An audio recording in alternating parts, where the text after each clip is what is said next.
ভিডিঅ'টো একেবাৰে শেষলৈকে চাব। এই মুছলিম ব্যক্তিজন দেখিছে য'ত বগা দাড়ি আৰু বগা টুপি পিন্ধি আছে।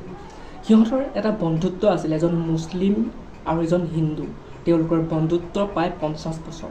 আৰু দুদিনমানৰ আগতে সেই হিন্দু ধৰ্মৰ মানুহজনৰ অৰ্থাৎ তেওঁৰ বন্ধুৰ মৃত্যুবৰণ ঘটিছিল। আৰু তাৰ পৰিৱৰ্তে এই মুছলিম মানুহজনে হিন্দু ধৰ্মৰ লগৰীয়াটোৰ ওচৰত অন্তিম সংস্কাৰৰ কাৰণে গ'ল।